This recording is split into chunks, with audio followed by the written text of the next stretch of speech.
అధ్యక్ష నా దగ్గర ఇంగ్లీష్ ఉంది, నేను చదువుతున్నాను. To date investors are place investment. అరే ఇంగ్లీష్ మీడియం అని పొద్దు నుంచి ఊదరగొట్టారు. ఇంగ్లీష్ మీడియంలో చెప్తున్నారా భయ్? మీ సభ్యులు లేరు. ఇంగ్లీష్ మీడియం గురించి ఊదరగొట్టారు కదా పొద్దున. మళ్ళీ ఇంగ్లీష్ మీడియం చదవలేరా?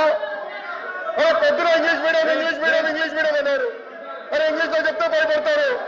ఏ భాషలో చెప్పాలా భయ్? గవర్నర్ గారు చదివింది ఇంగ్లీష్ లో.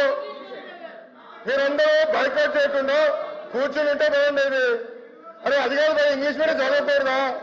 ఇంగ్లీష్ లో ఉందని చెప్పకూడదా?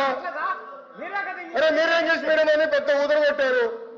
నేను స్పీచ్ ప్రిపరేషన్ వెళ్ళినప్పుడు సబ్మిట్ చేసి ఇంగ్లీష్ మీడియం ఎత్తేస్తామని కూడా మాట్లాడారు. మరి ఎట్లా తెలుగులో మాడితే చెప్పంటారు, ఇంగ్లీష్ లో మాడితే చెప్పంటారు, ఇంకే భాష మాట్లాడాలి? లోకేష్ గారు సార్ క్లియర్ గా 4వ పేజ్ లో to date investors are pledged investment of 6.5 lakh crores with an employment potential of 4 lakh jobs. అధ్యక్ష ఇది మా పార్టీ విధానం, ఇది ప్రభుత్వ నినాదం. క్లియర్ గా చెప్పాం అధ్యక్ష. గవర్నర్ గారు కూడా ఇది చదివారు అధ్యక్ష. దయచేసి మేడం గారు గుర్తుపెట్టుకోవాల్సిందిగా కోరుతున్నాం.